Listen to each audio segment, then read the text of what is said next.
voyage to various regions around the world.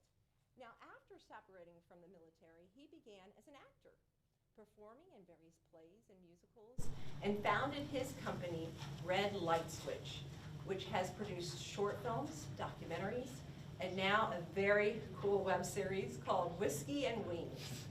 His diversity through genres and mediums has given him a unique perspective in storytelling, and I can definitely vouch for that. You should definitely check out Red Light Switch. Destin Patera, right here. Destin's a Panhandle native as well. Destin spent the better part of the last decade traveling the world in pursuit of compelling stories to tell through film. With a concentration in music, travel, and most recently the commercial realm, he has had the opportunity to work with the Revivalists, Step Studios, Arrow Air Charter, and the forthcoming unscripted television series, Myco Bros. As of 2000, I'm showing my age, as of 2018, he did come back to Pensacola to make it his home, which we are so fortunate to have him here. And his company is, now if I pronounce this wrong, is it Lindsay Films? Lindsay. Lindsay, good, Lindsay Films. And the thing is, usually I connect with these people through social media and emails. And so a lot of times I'm like, I don't know how to pronounce that. But that's why we love doing these type of roundtables where we can actually connect in person. Because I feel like I know you, but I finally get to meet you in person. Lindsay Films, his company, embracing the lush film environment while also maintaining projects throughout the Southeast. So thank you for spending time with us today. Kevin Almodovar. Kevin A. Kevin and I've probably known Kevin the longest here in the Emerald Coast when I first moved back here in 2007. So you think I would have your last name by now, but he's my Kevin A. I love Kevin. Kevin first fell in love with technology back in 1983 when he signed up for a computer class in the 7th grade. And this is wonderful because I never knew this until I was reading over the bios. And that sported an all-new, the 8-bit Atari 800 computers. Do y'all, any of you remember that, or is it just me and Kevin? A couple of us? Reluctantly in the front, he said. Yes, I remember them. Now, after graduating from high school, he joined the Air Force and trained as an avionic system electronics technician to repair laser guidance, infrared detection, and low-light television systems. Wow. That's pretty cool. Now, seeing that the internet was moving towards a media-rich medium, he started a company called Revive Video Productions. And over a decade later, he has worked on hundreds of projects as a producer, director of photography, and gaffer. Very nice. And a very strong person in our community. So if you haven't met Kevin yet, please do. And Nick Smith, sitting right here next to me. Nick Smith, he's been a storyteller practically his whole life, since the age of 9, when he made up, this was great, a fake ailing aunt to try to get out of doing homework. Yep, that sounds like Nick. He is a screenwriter, film director, best-selling author, and educator from Bristol, England. His tall tales have been featured on NPR and the Scotsman newspaper. And I could go on and on about Nick, but I know we've got to continue with this roundtable. We've got a great group. And last, but certainly not least, our very own Christine York. Christine, she's the co-founder and creative director at Vivid Bridge Studios. It's a strategic commercial video production company right here in Pensacola that actively redefines how video is used in business. Christine is also the community director for us, Emerald Coast Filmmakers. And we are a nonprofit company. We're dedicated to elevating Northwest Florida's production industry. Christine has been editing professionally for a decade, evoking powerful emotions through storytelling. Storytelling is her award-winning superpower. So that being said, like I said, we have got a boatload of talent up here today. So without further ado, let me go ahead and jump into some questions. for our panelists. And then at the end, towards the end, about maybe the last 10 minutes or so, if you have a question out there, we'd be happy to take your questions as well. How's that sound? Good? All right. So let's just kind of go around the room real quick, a little bit of a quick fire. If possible with this question, what really drives you to tell a good story? What really drives you to tell a good story? Nick, would you like to start out with us? So people will adore me. So people adore you. There's no wrong answer. It starts with ideas. So I have an idea that pops in my head, and I'm like, I think people would like to explore that possibility. They would enjoy hearing that story, being involved in that story. The madder the idea, the better. So, you know, a city full of cats where they run everything. That would be fun to do that. Let's see where that story goes. So yeah, just the spark, the fun of having that idea and developing it. That's what drives it. Nice. How about you, Destin? What drives my experience in this world is way less of identifying or manufacturing stories. It's more of identifying stories that already exist. So I would say what drives me to tell a story is the story itself and the potential that it has to influence people in whatever direction that may be. But in the commercial world, that's very much the world that you operate in. You work with a client and you discover their story and you find a way to translate that to people in a meaningful way. Nice. For me, storytelling is about triggering a particular emotion. And when you're successful and you're able to entertain and trigger that, to me it's very fulfilling, whether it's making someone cry because it's a drama or making someone laugh because it's a comedy. It's very fulfilling to be part of that and be able to be part of a team that entertains an audience. Nice. For me, and this is something that I think translates into every creative form, there's a why behind it. There's some reason why it matters. And in kind of the life of, well, really anybody, you want to be kind of understanding why you do what you do personally. And my why, which I sort of came into about a year ago, is that I want to unite communities through the stories that they share. And I think storytelling is an incredibly powerful tool to unite people because there's really a lot more that we have in common than we do different. And so using it as a medium to spark movements, to challenge thinking, and to broaden perspectives, I think every piece that I put something into, I want it to have that kind of effect. So impact, ultimately, is what that boils down to. Storytelling for me is very just almost like visceral understanding of just how the world works. Everything that we do, or the history, just the world in general is based around stories. No matter what you're talking about, if you think of something cool or you read something cool, you want to know the story behind that. To remember something, it's better as an anecdotal story than just a fact. And that whole, like, even as a child, as I kind of grew, I just fell into this, man, everything's about stories. And I want to tell stories, whether they're, because I've done documentaries and I've done fictional, I've done reality TV. It's like the stories are what stick with people. So I wanted to tell them. I've had a few careers in my life, but no matter which one, it was always the stories that stuck. And now I just want to tell all of the stories. I want to just constantly be telling stories. Right. Yeah. Well, let me ask you, and actually any of you can answer if you'd like.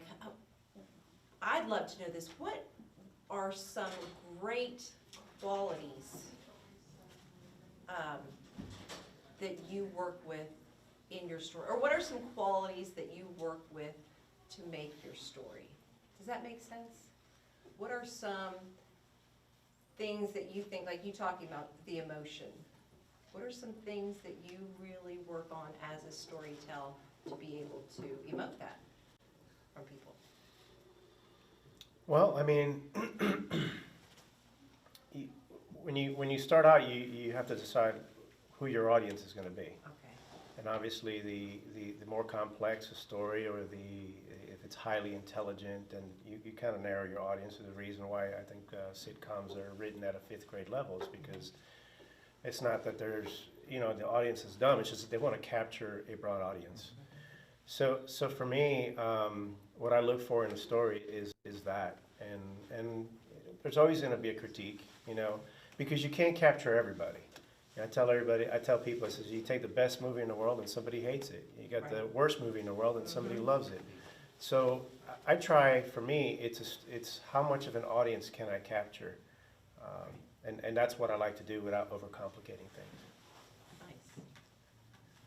I think a quality, and at least in the form of work that I do, and in the commercial space, there's always a goal that's attached to what you're creating. But it's also a film is also a product at the end of the day, and you want to get people coming and filling the seats in the theater to go see it. And so I always think about persuasion as an important aspect of a great story, because whether it's persuading someone over a line of thinking, or maybe it's simply persuading someone to see the perspective of the main character. Maybe it's a perspective that is not a common voice, or it's a situation or something like that.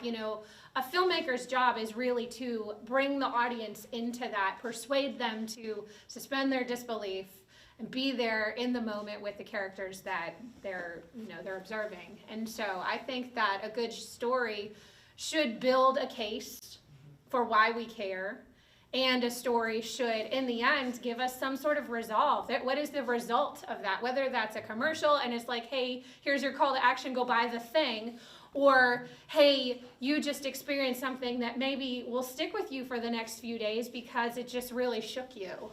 And that is a result as well. So I think persuasion ultimately is a critical aspect of a good story. In my storytelling, specific, like me and my business partner in Red Light Switch, no matter what story we tell, if there's not a moment where we're either in the writing room or in the editing room or on set where we just get, if there's not this moment where we just get super excited, like we're like, oh, this is it, like this is so cool, or like we personally get excited, then we know the story's not where it needs to be yet. Because if you as a storyteller, if you don't get excited about your story, I haven't done a whole lot of commercial, but I'm going to assume that it's the same way. If you guys don't get excited about the story you're telling with your client, the audience also won't be excited. You might get lucky and they will be, but probably not. If you get excited, somebody else will be excited, even if it's 4 people. And for me, if I can move 4 people, that's okay with me. I just recently had a screening for my documentary, and in my mindset was that it was a private screening with only people who were involved in the documentary, whether they were on it, executive producers, financiers, whatever. I was like, if the film doesn't do anything else in the world but make these people happy, then I will be perfectly happy. And they walked out happy, and now the film can do whatever it wants to do, but the people who mattered, like you were talking about, your target audience, the people who really cared, they liked it, I'm good. So, I think an interesting point that sort of surfaces for me in terms of the quality of something that I look for, which I think is relatively like an elementary stage of storytelling, should be intention, and realizing that everything should be done with intention. And so I think about how Christine references persuasion, and then you reference the commercial world, and how, like, if you don't get excited, then I think the reality is sometimes you don't get excited because the product that you're marketing, or the service or the story that you're trying to tell within that, is not something that resonates with you. And I think in the commercial world, that's a talent that you really have to work your way into, because you have to understand things in a subjective viewpoint that's like not your own viewpoint in a way. So using intention, and so for me, it's a lot of times trying to figure out what the intent of the product or service is, what the intent of the company is with the things that they offer to the public, and trying to bake that into every decision that you make in the process of building a spot. And in the commercial world, I think it's important everywhere in writing, any sort of storytelling, but in the commercial world, a lot of times you're doing 30-second spots, and every single second on screen, is kind of weighted a little more heavily, I think, in that space. So I would say intent is probably the most important quality to me. The quality I'm looking for is the universality of the theme. You know, how many people will this theme resonate with? If I'm writing a book about zombies, then really I'm writing about how we treat people who are different from us. So how do we living people treat those ugly, stinking zombies? You know, how can people kind of look at themselves by reading an entertaining story? And, you know, there's nothing explosively new, but it just kind of, it's got some reminders in there. And as I write, it helps to remind myself of what I need to look at. Did you want to? What, yeah, actually, with the commercial thing about like not get, sometimes you just don't get excited. Do you still get excited when you solve a problem that you can't solve in that 30 seconds? Like it might not be Yeah. story element, but you're like, oh man, I was Yeah. able to. Maybe you get excited about different things, and Yeah. I think for me, there's an interesting, I guess, perspective for me. When I got into the commercial world, I was very unsure that I wanted to do that because I came from like shooting travel films and music videos, which was always very artistic and fun. And in the commercial world, that's not always the case. There are ways to be artistic that doesn't necessarily look like, you know, an abstract painting, but it's you know, creative ways to solve problems, I think, is art in a lot of ways.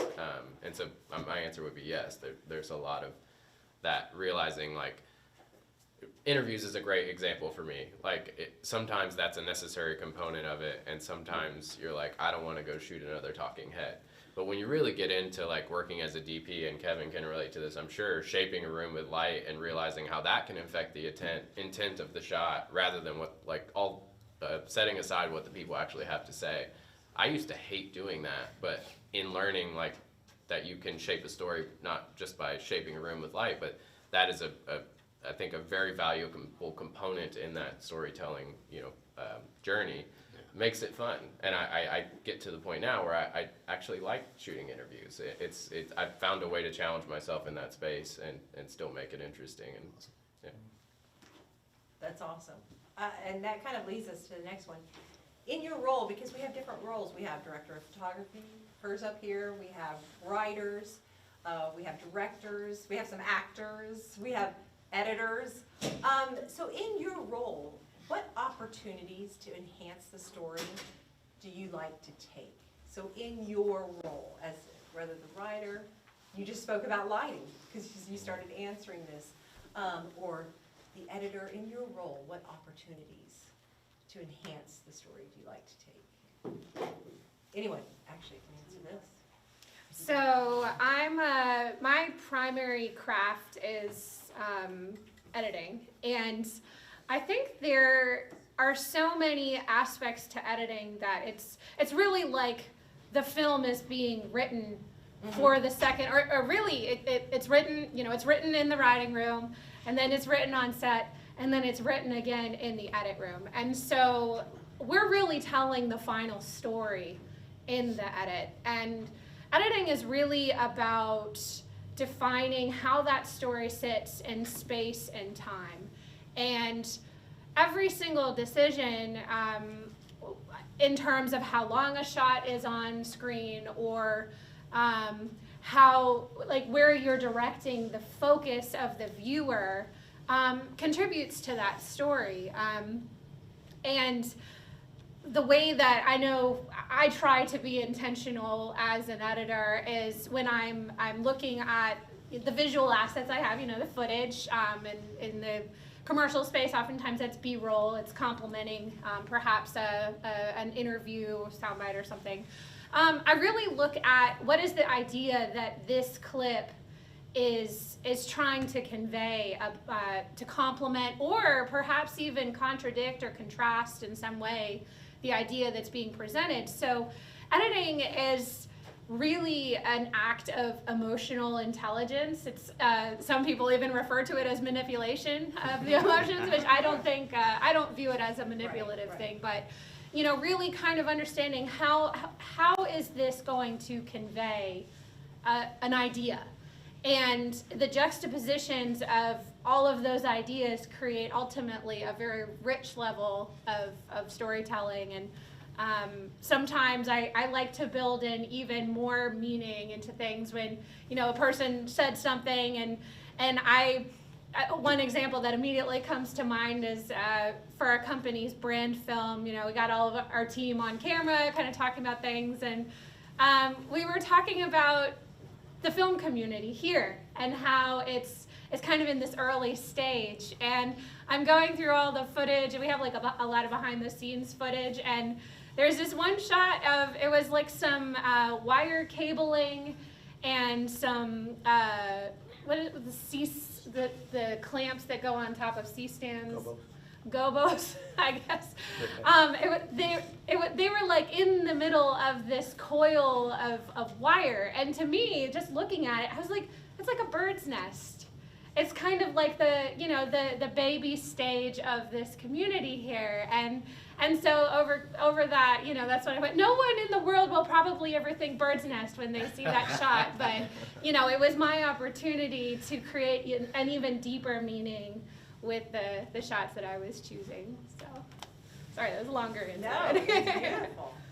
Anyone else have something they'd like to share on that? Can I get the question again? Yes, okay. Yeah. What opportunities in your role to enhance the story do you like to take? So what opportunities do you like to take the commercials to enhance? There are so many. I think I can speak to what I take pride in. I think we're all have experience doing every bit of the process at some point in our existence. For me, from the DP perspective, is just really understanding and not discounting how much light affects the scene, which it's kind of interesting how you're talking about rewriting the story. I think you could take something that has been scripted out and storyboard, and a lot of times storyboarding doesn't have lighting cues necessarily built into it, and then end up in your space and sort of motivate the scene in a different direction just with the way that you set the light in the room. And I think that's one of those things that I'm particularly gravitate towards, because it's almost a subconscious influence, but it's an influence that exists and is really strong. And I relate it to things like, when you see a painting that you really love, but you may not realize that you really love it, it's because it was put there intentionally, and it complements the story. And I think it has a way to motivate people and to move people into action way more than anyone really gives it credit for. And I think that happens way more in our market, just because a lot of times there are limitations. There's budgetary limitations, there's access to gear limitations and things of that nature. So it's fun to be creative with that, and it's fun to sort of, I think, very similar to the edit, like sort of be behind the scenes, really like as a really hefty component in the way that the story turned out, when people sometimes don't even realize that it was a necessary thing. And I say to editors, like Christine's a fantastic editor, and the pieces that she does, you can see her edit style baked into it every single time. I think maybe all of us in this room, because we appreciate storytelling or film in some perspective, understand how important that role is, but it's something like that we know is a problem in the award shows and things like that. The editors can like reshape a film entirely. And they don't get the credit. It's much like a producer on a record. Oh, yeah. Like, you have a producer in the room that's actually telling the artist, like, maybe you should try this, maybe you should try this, and it's like they may as well be on stage performing with them at that point. They change it drastically. A really good example, you talking about lighting, that immediately came to mind when you can like shape the whole feeling of it. Like, I didn't actually see it, but Midsummer it's a horror film. They shot it in daylight, and it is the most jarring contrast. It's using light in this incredibly opposite way to what you expect any horror film to be like. It's to make you uncomfortable. I It think, really, is the it's very idea, yeah. unsettling. Yeah. So I just thought, to be intentional with that choice, it does affect the audience. Yeah, and I think a lot of times people don't realize that sometimes you make things look nasty on purpose, because that's, and in the world of like, short films and things like that, it's way more common, I think. In commercial world, we're often often trying to make things look pretty, but there are moments where, I mean, I shot a music video once that has, that, you know, did really well. I shot parts of it on an iPhone because it just looked nasty, and it was just what was needed for that Right. part of the song. Yeah. I like the whole rewriting, how many times the story gets rewritten. As almost all the work we've done, I think we've only done 2 scripts that were not written by any of the Red Light Switch crew. But at every point in time, so as a writer or director, when I get on set, my DP and even my gaffer will help change the story just a little bit. Help change things just because they see something that I don't see because they have an eye that I don't have. They're better at their job than I am, and they're able to tell that story better. I got the script, now let's get it to the next step, okay? And then the actors get on set, and then the actors, especially if you have a rehearsal if you can have rehearsals with actors and they're on board with it, actors will almost universally improve what you have on a piece of paper. That's their job, especially if you have good ones. The actors will start changing things a little bit, like, hey, can I just say this? Can I say it like this instead? I'm just go for it. Give me one time how I wrote it. Right. Let's then have fun. And then the actors will change it just a little bit. And then the actors might do something, and all of a sudden my DP's like, oh, wait a minute. Hold on, or like the AC or the camera guy will be like, hey, can I do this movement here? And then they'll start, and then all of a sudden everything's, and then we get to the editor, and I'm like, all right, here's all this stuff. And then the editor starts changing things and starts, hey, I'd like to tell this out of order. I didn't write it that way, but the editor's like, if we change it out of order, it's actually going to make this moment more impactful because of what the DP or the actor did here. And so the script is just constantly improved. It's one of the things about film that I absolutely just love is how much everything, they should be improved all the way through. I know we have these nightmare stories about studios messing up films, stuff like that. But the great thing about working in the community that we work with, everybody taking that script should be looking to improve it in some kind of way. And I'm sure everybody up here can pretty much attest to that, regardless of what they were working on the film sets, what job it was at the time. Yeah, I mean, it's truly a collaborative, and a good director is going to trust his people to enhance that product with the skills that they have. Every department is should be almost like a multiple choice question. The director goes and he says to the DP, what do you think? What are my options here? Art department, what are my options here? Sound, editing, all those things.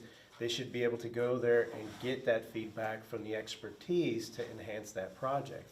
And being part of a crew, it really, you have to be able to fit into different environments because every director, every DP, everybody's different in the way that they do things. So you have to be able to acknowledge what that director wants, his style of shooting, his style of handling crew, and adapt to it. I've worked with directors before. They don't want to hear what you have to say. They don't. They have their mindset. This is the way I planned it. This is the way we're doing it. I don't need any feedback. I've had directors at one point, stop and go, should we get anything else? Anybody? And they're looking at everybody from the PA that's getting sodas. They're like, anybody? Anything? So it's really, you really have to be able to work in different environments with different mindsets. But at the end of the day, it's a collaborative. I always tell my interns, no great film was done by one. So you really have to surround yourself by people who bring something to the table. They're talented, but they also know if they're in support, that they're there to support. They're there to give suggestions, but if their suggestions aren't taken, that's okay. We move on to the next one. And that's kind of the way I approach it. When I gaff, I've had the luxury of working with hundreds of DPs, different ones. And I have to adapt for each one because sometimes they may say, hey, we don't care what you got. But other times they're like, hey, what do you think? What tools do you have? How can we light this to enhance the story? And one of the things with cinematography, I always tell my interns, and I always use this saying, it says, videographers know how to light. Cinematographers know why. It's the intent. Why are you lighting it that way? It's not that it just looks good. It's what's the emotion? What is the story trying to tell? And how does lighting enhance that particular moment? And so for me, it's the collaborative. It's gotta work together. It's like a ballet. Everybody has to move and sing, working together. and people have to be able to bend and flex in support of that story. I think that's a really interesting nice. component too. Like you have a leader in that scenario. There has to be someone that's sort of leading things, but everybody does it differently. And that's as you know, deciding what you want to do and being a DP or being a director and rolling into these different things and then starting to work with other directors or other DPs. You're like, well, does this director want me to give him lighting diagrams, or is he going to participate in that process himself? And I've seen both sides of it as well. I've seen directors who don't really care how it looks. They just trust that the DP did it and did his homework. And I think that's what it boils down to. There's a tremendous amount of trust in that process to ensure that everyone is on the same page. And I think that's what's really cool about Pensacola. We're all just eager to be on set regardless of what the set is. And I think in a bigger market, I would imagine that doesn't exist as much. Not to say that it doesn't exist, but here it's when everyone's eager. It's such a detriment to the story if they're not invested in it. If every person is not saying like, what's the overall message that we're trying to convey here throughout this story, it's a detriment to the process, and it will affect what's going on in one way or another. And as a director or DP, you just have to trust that you've hired the right people and that they're going to be on the same page for sure. Right, that everything's been communicated to them. Because collaboration's my favorite part of this whole thing. But you're just carefully balancing between taking care of the story and letting that kind of stick into the story, but also taking on board other suggestions. We've got the improvement process. We don't want to improve the story out of existence.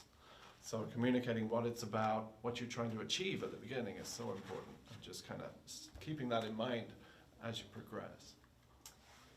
I like this. I mean, I've learned so much. I'm so glad. Thank you for letting me moderate this. I haven't taken enough notes, but I'll watch the live stream again, so I'll take my notes then. I want to kind of go back a little bit. So in your area of expertise, I think this is a lot for, well, not just new filmmakers or new writers or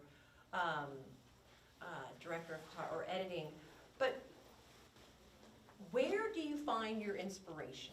Like, I know that's such a big question, but one that I've had before when I was struggling to write a story or to film something of my own. Where do you find your inspiration when you get ready to write a story, or when you get ready to, write? All of you actually are writers as well. Where do you find your inspiration? Well, I mean, I just, it's a balance too, because, and Nick can speak to this, I'm just starting to write my first feature film. And the one thing that I know is I gotta have structure. That while there's a creative component and there's an emotional component, if it's not properly written, if the beats aren't right, then that can ruin your story. But for me, it's life. We're exposed to everything and anything that's out there right now. We hear stories. If you're on social media, you hear success stories, you hear sad stories. And for me, the way my brain works, the one thing in production that's common throughout everybody on a set is they're troubleshooters. And so for me, when I see a real life story, it's always what if. Hey, look at this story. This is such a cool story. Well, what if this would have happened? Or what if this would have happened? And from there, that's where, to me, I get inspiration to write. And it could be anything. I mean, I was talking to John about how tacos are just not a good driving food, especially the crunchy ones, right? You can't eat a crunchy taco while you're driving. So I say to us, what if you had like a little harness with a table that sat right here while you're driving? So these are, what if? It's the what if. Something funny, and then I say, well, what if? And then all of a sudden it's like, oh, that could be a comedy sketch, about foods that aren't good for driving. I just thought of improv. You're just, exactly. Right, and so real life scenarios that intrigue me, and you kind of have that, and a lot of times it's when I wake up in the morning, it's like, oh, wow, I got this thought, let me write it down. And I've got like sketch ideas, and I constantly put them on my phone right away, because then you forget them. Right. But I would say the number one place that I find inspiration is it's life, the stories of life. I think for me, I do a lot of thinking because I'm a leader of creative people. I'm always thinking about how do you create healthy, happy, whole creative people, because being a creative person on demand is really tough. You know, some days you're just not feeling it, but yet you need to go in there and you need to make something that has all these qualities that we just talked about, right? And you want to do a great job, and you want to get paid for it, you want to earn that. So I have actually, in my own process development, created a methodology to inspiration, and it really starts with an evaluation of what do I need to be creative about. You know, maybe I'm doing a piece on the military or something, and I don't know anything about the military. I'm not military. So what do? I go immerse myself in maybe stories of our service members, or watch a few good military movies or something like that. But I get really intentional about the stimuli that I need in my own ecosystem in order to even be able to produce. Like, it's that whole idea of like crap in, crap out. If you are bringing in crappy stimuli, you're not going to have a really connective piece in the end of all of that. So I try to think about what is on my radar, what do I need to be preparing for, and inspiration can come in the form, certainly, of the type of work we do, if it's, you know, watching films that emulate a style, but sometimes it's just reading a book or listening to a podcast on the topic, and you just immerse yourself and you're excited about it, and then you feel far more equipped to actually be in that space because you've prepared for it.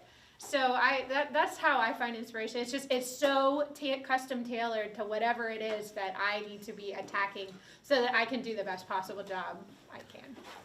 It's interesting. Both of you you're both hitting on the exact same thing I was going to say, and I'm going to repeat it anyways. For me, inspiration is just about being receptive, just being present in the world, and being just receiving everything around you.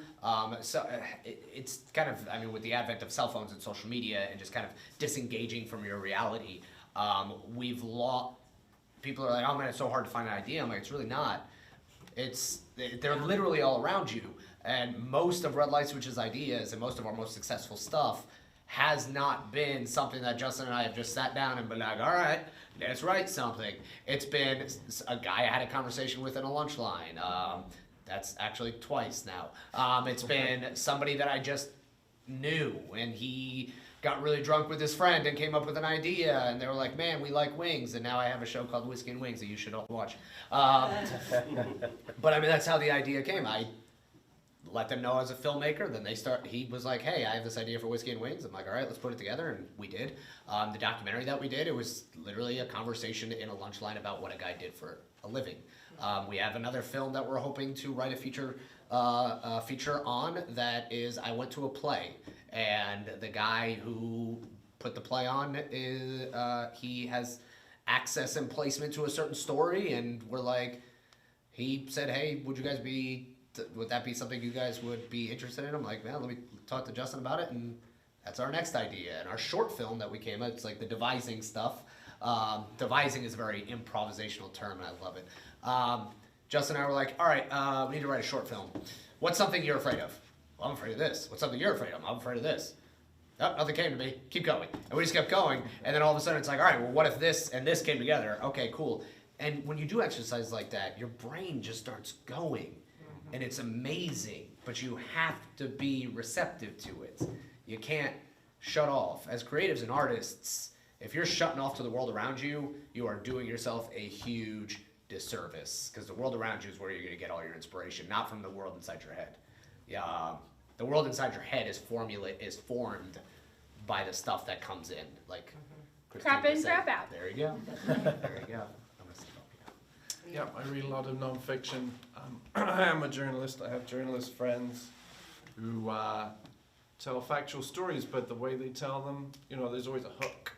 So that kind of engages me. I play the game of what if a lot to try and make things a little larger than life. We don't want to read about, well, I guess we do read about what we have for lunch on Facebook. I want to read something a little bit more exciting than that. And then I dream in shots and camera angles. When I'm dreaming a movie, I'm thinking, this is the best movie ever. Everyone is going to love it. It's perfect. And then as I start to wake up, I find all the problems with my dream movie. Right. And then when I'm fully awake, I'm like, no one's going to want to watch that. But I still kind of write it and figure out, you know, what elements I can use. So it starts with the information coming in, and then some subconscious processing, and then how can I actually make it work as a piece of storytelling. Oh, wow. I love this. Well, so I know we have some new storytellers here that I spoke to before the panel. What would you say would be some challenges that a new storyteller might have, and how could they overcome them? Some challenges that they might have. Now, you kind of answered some with Brian, with just not keeping your eyes open and really taking in anything. Any other suggestions that you can Well, give? I think when usually filmmakers, new filmmakers, normally aren't aware of how much work it is. Every single one of my interns, as part of their internship, they had to produce, direct a short film. And the one thing that they said in the middle of the process and afterwards, like, wow, I did not realize how much work this is. So it is work. It's a work of passion. Unfortunately, our medium is short form compared to what it takes. In other words, when you go watch a 30-second commercial or you're watching an hour-and-a-half movie, a lot of people are in that frame of mind. Oh, 30-second commercial, how long can that take to make? And sometimes these commercials take weeks to make. So one is if you're passionate about it, be prepared to do a lot of work. And the thing is, we have a very, very strong community with the filmmakers in Emerald Coast Film Group, PSA, and for Walton Beach. We have a lot of filmmakers here that are willing to share their knowledge. And that's the thing is, if you don't know where to start, then become part of these organizations, and there's plenty of people that are willing to help you out to get started and answer the questions that you have to get your project going. I mentor a lot of editors who are, dabbling, trying to,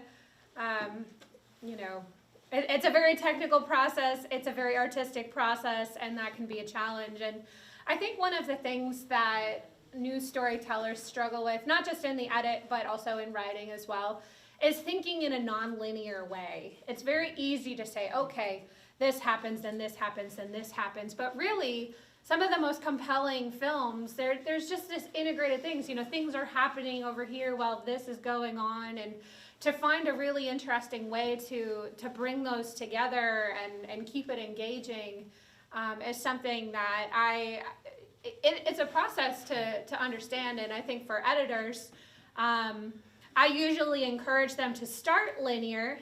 When you're pulling say I work a lot with interview content, so pulling things together in a very sequential order.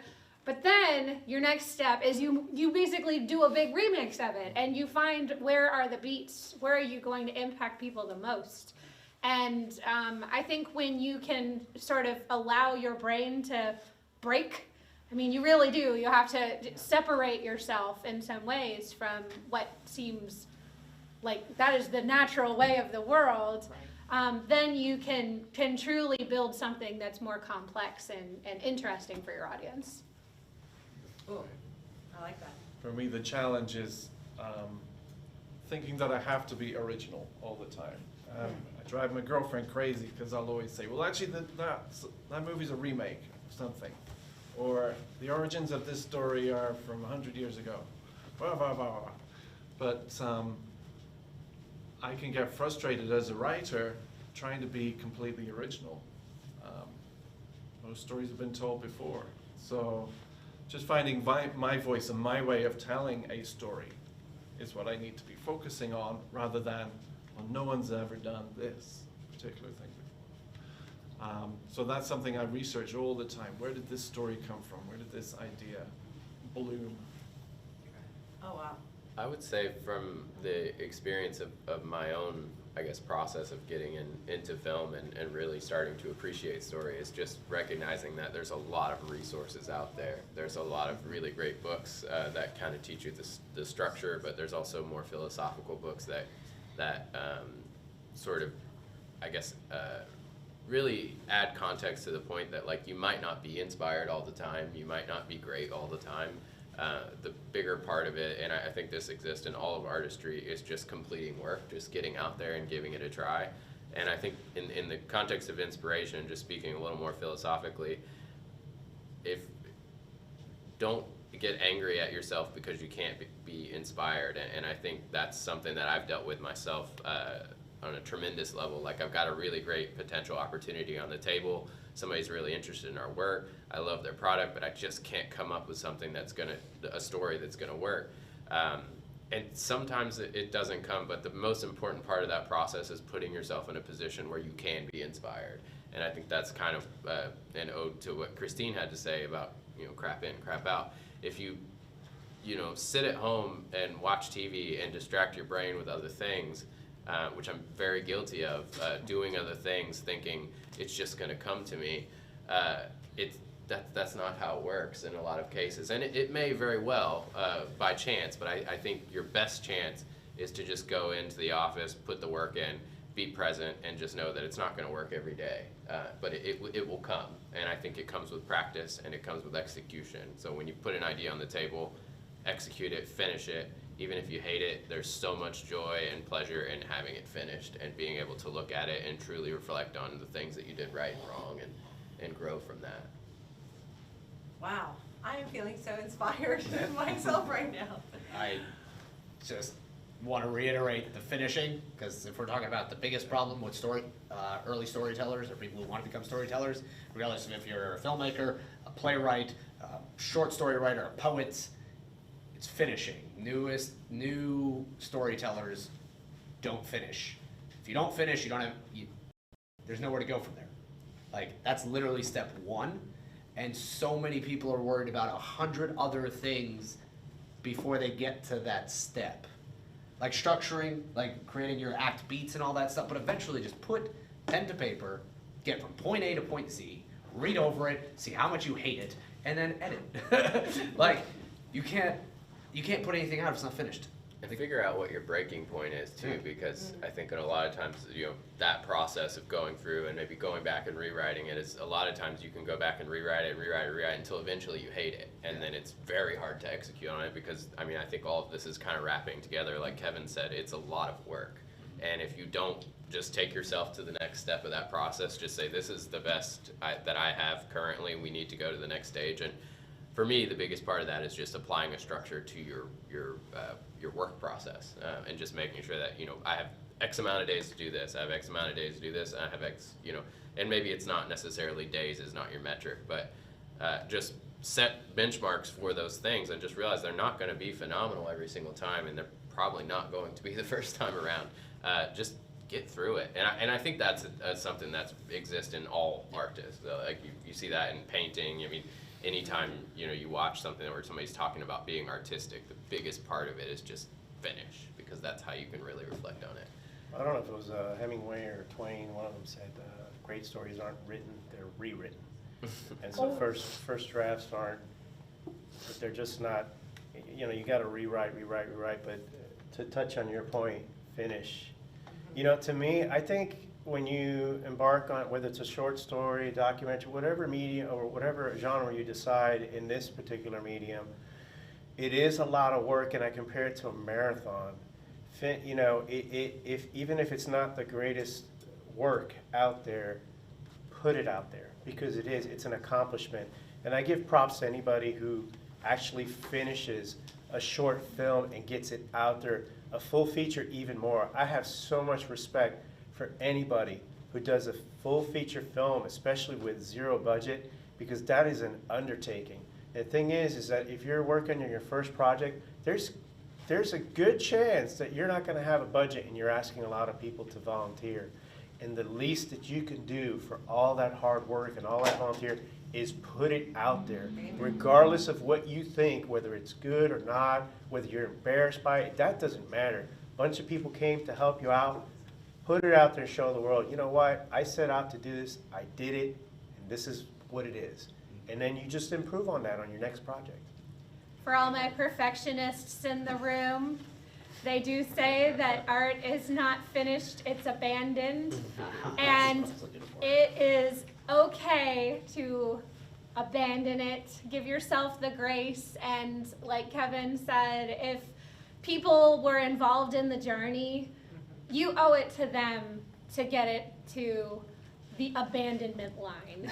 I think what she means by that is that if you're a perfectionist, you will keep tweaking till your eyes bleed. Yep. At some point, you just have to let go. And some have. Look at Blade Runner, right? How many different iterations of that? It's like, oh, well, I don't like it now. Let me change it a little bit. Oh, I don't like this one either. Let me change. Now there's like 3 or 4 versions of that movie, the original. So yeah, at some point you just got to say, all right, I just got to let go, get it out there. A good, what I did to finish my first major project, which was a play, not a film, but it was a play, is I booked the venue that I was going to put the show on before I finished writing the play. That's bold. Very bold. Actually, before I started writing the play. I had a premise, and I was like, okay, in 7 months, I'm gonna put this play on here. And I just went to the theater director, or the theater producer, and I was like, hey, can I use this? And he's like, well, yeah, I was a student there, so it was easy day. He's like, yeah, sure, all right. Just, all right, tell me the dates. Cool, I need rehearsal for this date, from this to this, and then we're gonna do a show on this date. He's like, all right, cool, it's in the books. I'm like, oh, gotta go write that now.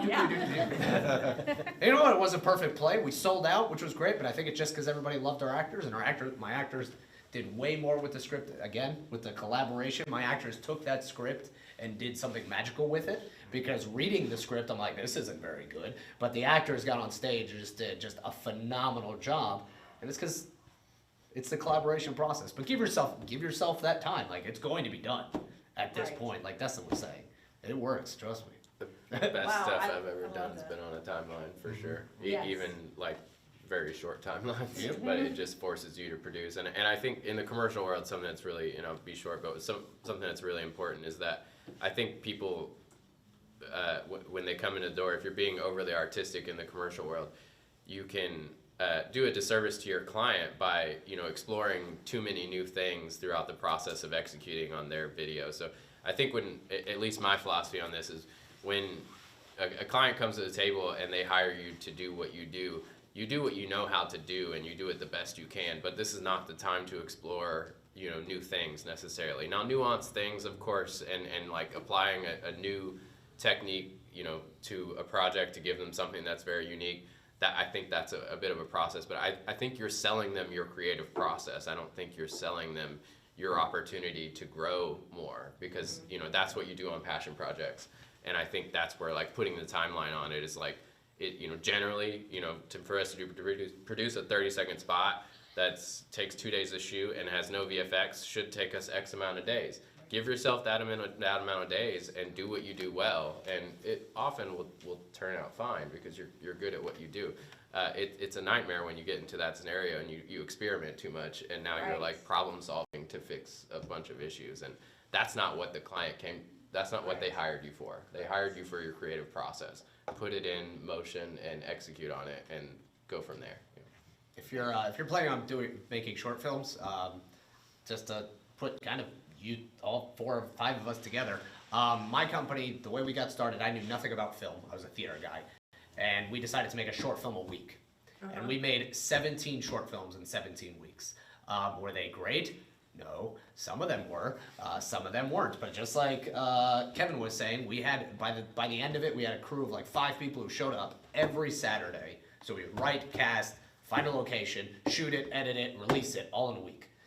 And man, did we learn so much. And we weren't able to do. I mean, my company would have never become what it was if we hadn't gone through that like gauntlet. And I'm sure, especially in the commercial world, you guys are just putting out, like, doing commercials constantly. Right. So if you can't get on a commercial company, start making short films and give yourself a very short amount of time to do it, and just get it done, and then put it out. That's important for anyone who's interested in YouTubing. Being consistent with your content creation, having a proven process for that is going to really make, I mean, it's not easy to be that consistent, but it will make your life more structured if you can put in the work for I the think process. it could be the difference between you continuing to do it or not. No, 'Cause yeah, it's- I totally. mean, it's mind numbing when you don't have a process and you, Yeah. you just torture yourself essentially. And sometimes that's hard for us as creative souls, you know, to have that other side and work that other side of our brain with that structure. That's why the collaboration and working together is so important, so that we can come together and find each other's strengths, right? And put those together. Very much so. This is so awesome. Now, what about audience members? Does anyone here have any questions for our panelists? Here, yes, I do, Mary Ann, actually. I'm please. so curious to find out what made you guys want to be storytellers. Was it something like since you were a little kid, or was there like a role model that inspired you, or was a particular moment where it was Nice. like the light bulb when you went on and you're like, ooh, I want to do this? Well, for me, it was to get out of homework. Yes. The ants. I was encouraged by my mom. She would read stories to me, and she encouraged me to learn to read. And so, okay, I can impress my mom by doing this, and gain favor from her.